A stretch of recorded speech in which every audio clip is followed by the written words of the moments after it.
మీకు అర్థమవుతుందండి? అనుభవము అనుభూతి పేరే జీవనం కదా. జీవి అంటే ఏంటి? అనుభవము అనుభూతి కలిగిన వాడు. జీవనం అంటే అదేగా పొద్దున మెలుకో రాత్రి నిద్ర. అవగాహన అంటే ఏమిటి? అండర్స్టాండింగ్ అంటే ఇప్పుడు ఏదో వినపడింది, ఈ వినపడే విషయంలో మీకు ఎక్కడ ఉంది?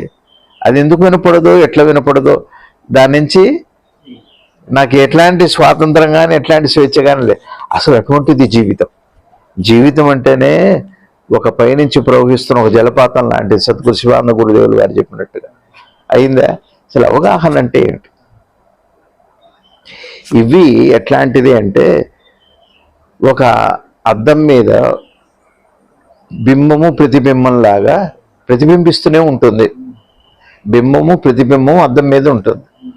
చూడకపోవటం నీ ఇష్టం, చూడకపోవటం అన్నది. ఇక్కడ బాగా అర్థం చేసుకోండి. అనుభవము శరీరానికి అనుభవము, మనసుకు అనుభూతి. మనసుకు ఒక అద్భుతమైన అవకాశం పరమాత్మ నేచర్లో ఒకటి ఇచ్చాడు. ఏమిటి అంటే మనసు మీద అవగాహన చేత అనుభూతి నుంచి, అనుభవం నుంచి దాని ప్రభావం లేకుండా చేసుకునే అవకాశం అవగాహనలో ఉంది. దాని పేరు స్వేచ్ఛ.